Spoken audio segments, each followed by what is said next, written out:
మహాగణాధిపతయే నమః. ఓం గురుభ్యో నమః. ఓం శ్రీమాత్రే నమః.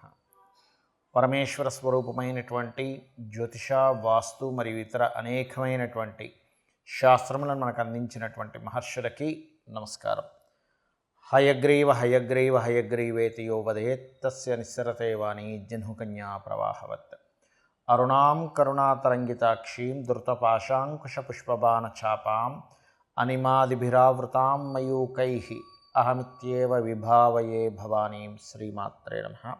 ఓం పితృదేవతాభ్యో నమః. మనం ఈరోజు చెప్పుకోబోయేటువంటి టాపిక్ ఏమిటి అంటే 12 లగ్నాల వారు ఏ విషయాల పట్ల జాగ్రత్త వహించాలి, ఏ ఉపాసన చేసుకోవాలి, ఏ విషయాల వల్ల వీళ్ళకి కలిసి వచ్చే ఆస్కారం అధికంగా ఉంది అనే విషయాలు మనం ఇప్పుడు తెలుసుకుందాం. ఒకవేళ లగ్నం తెలియలేదు మీకు, రాశి చూసుకోవచ్చు. అంటే మేషరాశి, మరి మేషరాశిలో అశ్విని, భరణి, కృత్తిక, ఒకటో పాదం కూడా ఇదే వర్తిస్తుంది అంటే ఇదే వర్తిస్తుంది. అయితే ఫస్ట్ ప్రిఫరెన్స్ లగ్నానికి ఇవ్వండి, సెకండ్ ప్రిఫరెన్స్ రాశికి ఇవ్వండి లగ్నం తెలియని పక్షంలో.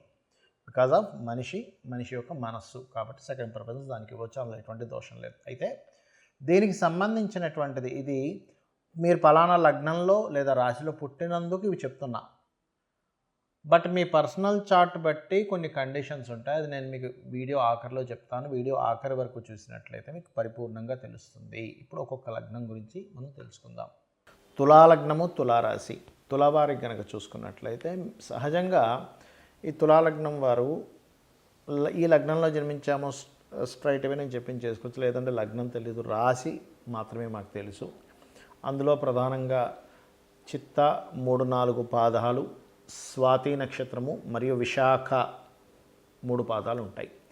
చిత్తలో జన్మించారు మీరు, అలాంటప్పుడు లక్ష్మీ నరసింహస్వామిని ఆరాధించడము. స్వాతి నక్షత్రంలో జన్మించారు, దుర్గాదేవిని స్మరణ చేసుకుంటూ మీ నిద్ర లేవడము. విశాఖ నక్షత్రంలో జన్మించారు మీరు, దత్తుణ్ణి లేదా మన దక్షిణామూర్తి ఆరాధన చేయడము. ఓం దక్షిణామూర్తి అయ నమః, లేదా ఓం దత్తాత్రేయాయ నమః, లేదా దిగంబర శ్రీ పాదవల్లభ దిగంబర, లేదా జయ గురుదత్త శ్రీ గురుదత్త కానీ ఇది ఖచ్చితంగా చేస్తుండాలి. ఎందుకంటే ఇక్కడ మీ యొక్క కర్మ దేనితో లింకప్ అయి ఉంటుంది. తులాలగ్నంలో జన్మించారు అంటే గురువులతోని ఎవరికైనా ఏదైనా ఒక నాలెడ్జ్ షేర్ చేసేటువంటి విషయాల్లోని ఇది లింకప్ అయి ఉంటుంది. అంటే మీకున్నటువంటి నాలెడ్జ్ షేర్ చేయడం ద్వారా ఈ కర్మ మీకు తొలగుతుంది. మీరు గమనించండి కావాలంటే మీ లైఫ్లో సహజంగా తులాలగ్నంలో జన్మించాము అంటే బ్యాలెన్స్డ్ లగ్న అంటారు దాన్ని. అంటే బ్యాలెన్సింగ్ ఎక్కువగా ఉంటుంది సర్వసాధారణంగా, దేని ఎక్కడ ఎలా బ్యాలెన్స్ చేయాలో బాగా తెలిసి ఉంటుంది మీకు.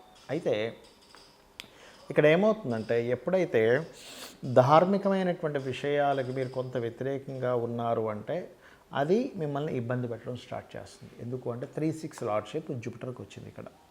అయితే ఇది మీ పర్సనల్ చార్ట్లో ఇంకా ఎక్కువగా పాడైతే ఎక్కువ ఇబ్బంది వస్తుంది, తక్కువగా పాడైతే కొంత ఇబ్బంది వస్తుంది. ఇది మనం పర్సనల్ చార్ట్ని బేరేజ్ వేసుకొని చూసుకోవాల్సిన అంశం అది. అయితే మీ కర్మ దేని ద్వారా అది కంట్రోల్ అవుతుంది ఏమిటి అని చెప్పి చూసుకున్నట్లయితే పర్టికులర్గా ఇక్కడ మాతృమూర్తికి సేవ చేయడం ద్వారా గుర్తుపెట్టుకోండి, లేదా ఎవరికైనా మీరు నాలెడ్జ్ని షేర్ చేయడం ద్వారా, అంటే మీకున్న నాలెడ్జ్ని మీరు నలుగురికి పంచిపెట్టడం ద్వారా మీ కర్మ క్లియర్ అవుతుంది.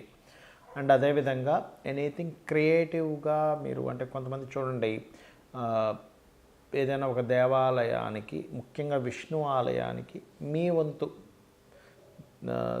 సహాయం, అంటే అది ఫైనాన్స్ అనే కాదు, మీ వంతు శారీరకంగా చేయడం ద్వారా కూడా క్లియర్ అవుతుంది. ఎందుకంటే ఇక్కడ 3 and 6th లార్డ్షిప్ జూపిటర్కి వచ్చింది. గురువు అంటే దేవాలయాలు, బంగారం కావచ్చు, గురువు కావచ్చు, ఇవన్నీ కారకత్వాలు చెప్పారు శాస్త్రంలో, గైడింగ్ కావచ్చు. ఇది ఎక్కడో మీకు పాస్ట్ లైఫ్లో ఎక్కడో తప్పిదం జరిగింది, దీన్ని న్యూట్రల్ చేసుకోవడం కానీ, ఈ కర్మని క్లియర్ చేసుకోవడం కానీ నాలెడ్జ్ షేరింగ్ ద్వారా, లేదా ఏదైనా ఆలయాల్లో మీరు చేసే సేవ ద్వారా, అండ్ కొన్ని దేవతా సంబంధించినటువంటి విషయాల్లో మీరు మీ వంతు సహాయం మీరు చేయడం ద్వారా ఇది క్లియర్ అవుతుంది. ఇక మీరు చేయవలసిన దేవతారాధన కాళికా అమ్మవారికి సంబంధించిన దేవతారాధన చేయండి. బీజాక్షరాలు ఉంటే బీజాక్షరాలతో చేసుకోవచ్చు, లేకపోతే కాళికాదేవి యొక్క అష్టోత్తరం చదువుకోవడం ద్వారా మీరు ఈ కర్మల నుంచి బయటపడడం జరుగుతుంది. ఇప్పటి వరకు మనం ఏదైతే చెప్పుకున్నామో మీది గనక పలానా లగ్నం అయితే పలానా విషయాలు జాగ్రత్తగా ఉండండి అని, పలానా ఉపాసన చేయండి అని, లేకపోతే పలానా విషయాలు మీకు అందిపుచ్చుకుంటారని, మీ లైఫ్లో ఈ విషయాల్లో బాగుంటుందని మనం ఏవైతే చెప్పుకున్నామో ఇవన్నీ కూడా మీ లగ్నం బేస్ చేసుకొని దీన్ని స్థిరంగా ఉండేటువంటి కారకత్వాలు అంటారు. అంటే పలానా లగ్నంలో పుట్టాము అంటే పంచమాధిపతి రవి అవుతాడు మేషంలో పుడితే, లేదా వృషభంలో పుడితే పంచమాధిపతి బుధుడవుతాడు, అదే మిథునంలో పుడితే పంచమాధిపతి శుక్రుడు అవుతాడు, లేకపోతే లగ్నాధిపతి బుధుడు అవుతాడు. ఇట్లా కొన్ని కాంబినేషన్స్ బట్టి చెప్పుకుందాం. మరి పర్సనల్ చార్ట్లో ఇది ఏమైనా మార్పు వస్తుందా అంటే ఖచ్చితంగా పర్సనల్ చార్ట్ దగ్గరికి వచ్చేసరికి మార్పు వస్తుంది. ఎలాగా అంటే చెప్తాను చూడండి. ఇప్పుడు టీటీ ఇంజెక్షన్ ఉంది. టీటీ ఇంజెక్షన్ ఏదైనా సెప్టిక్ అయితే వేస్తారు. ఇప్పుడు ఆ ఇంజెక్షన్ అందరికీ పడదు. కొంతమందికి టెస్ట్ చేస్తారు, మీరు కొంచెంసేపు కూర్చోండి. ఎందుకండి అది అందరికీ వాడడానికే కదా అంటే కొంతమందికి స్పెసిఫిక్గా కొన్ని పడవు. కొన్ని ఫుడ్స్ కావచ్చు, కొన్ని మెడిసిన్స్ కావచ్చు, కొన్ని వాతావరణాలు కావచ్చు, కొంత నీరు కూడా. ఒక్కోసారి చూడండి, నేను వేరే దగ్గరికి వెళ్ళానండి, అక్కడ వాటర్ నాకు పడలేదండి అంటాం, అక్కడ గాలి నాకు పడలేదండి అంటాం, ఆ ఫుడ్ నాకు పడలేదండి అంటాం. ఎందుకంటామండి? మరి మిగతా 100 మంది బాగానే ఉన్నారుగా, నీకు ఒక్కడికి ఎందుకు ఇలా అయిందంటే బికాజ్ ఆఫ్ ఎవరి శరీరతత్వాన్ని బట్టి వారికి ఎలా అయితే కొన్ని విషయాలు బాగా పడతాయి, కొంతమందికి బాగా పడవు. అదేవిధంగా సబ్జెక్ట్స్ కూడా చూడండి, 40 మంది పిల్లల్ని కూర్చోబెట్టి టీచర్ చెప్తా, అందులో ఒకరికి అద్భుతంగా అర్థమవుతుంది, కొంతమందికి అసలు సబ్జెక్ట్ అర్థం కాదు. ఎందుకు? మరి అందరికీ ఒకలాగే చెప్పింది కదా టీచర్ అంటే బికాజ్ ఆఫ్ వాళ్ళకున్నటువంటి అవగాహన, వాళ్ళకున్న ఇంట్రెస్ట్, ఇవన్నీ మనం బేరేజ్ చేసుకుంటాం. అంటే పర్సనల్గా ఉండే వాళ్ళ తెలివితేటలు కానీ వాళ్ళకుండే శరీరతత్వాన్ని బట్టి వాళ్ళకి తెలుస్తూ ఉంటుంది. అలాగే మీ జన్మజాతకంలో ఉండే కాంబినేషన్స్ ఇప్పుడు నేను చెప్పినవి ఏవైతే ఉన్నాయో కొంతవరకు అది మారుస్తూ ఉంటుంది. అంటే ఉదాహరణకి నేను మీకు మేషలగ్నం వారికి అప్పుల విషయంలోనే మెయిన్గా జాగ్రత్తగా ఉండాలని చెప్పాను. కానీ వారి జన్మజాతకంలో కొంచెం బుధుడు బాగున్నాడు అనుకోండి, అప్పుడు అంత ప్రమాదం రాదు. లేదా బుధుడు ఇంకా పాడైపోయాడు ఉదాహరణకి, అప్పుడు ఇంకా ఎక్కువ ప్రభావం వస్తుంది. సో ఇలాంటివి చూసుకోవాలి. అంటే ఏమిటి? నేను ఏదైనా ఆరోగ్యం గురించి చెప్పానంటే మీ జాతచక్రంలో రవిని చూసుకోండి. రవి బాగున్నాడంటే మీరేం కంగారు పడక్కర్లేదు. రవి కనుక పాడేయాడంటే ఇంకొంచెం జాగ్రత్తగా ఉండాలి. మానసిక విషయాల గురించి చెప్పాను. చంద్రుడు బాగున్నాడు, ఎక్కువ కంగారు అక్కర్లేదు. చంద్రుడు పాడయ్యాడు, అప్పుడు మీరు ఏ బియ్యం దానం ఇవ్వడమో చేయండి. అలా కాకుండా యాక్సిడెంట్స్ లేకపోతే భూ వివాదాలు ఎక్కువగా ఉంటాయి ఈ లగ్నం వారికి అని చెప్పాను అనుకోండి, అప్పుడు మీరు చేయవలసింది ఏంటంటే కుజుడు బాగున్నాడా టెన్షన్ ఏం పెట్టుకోకండి. కుజుడు పాడైతే అప్పుడు మీరు కందులు దానంగా ఇవ్వడం, సుబ్రహ్మణ్యేశ్వర స్వామి ఆరాధన చేసుకోవడం, వారాహి అమ్మవారి ఆరాధన చేసుకోవడం చేయండి. అదేవిధంగా బుధుడు పాడయ్యాడు, అప్పుడు విష్ణు సహస్రనామాలు బాగుంటే ఏం టెన్షన్ పడక్కర్లేదు. అంటే ఇప్పుడు నేను చెప్పినటువంటివి ఏవైతే ఉన్నాయో గ్రహం కనుక బాగుంది, ఆ రాసులు కనుక బాగున్నాయి, టెన్షన్ పడకండి.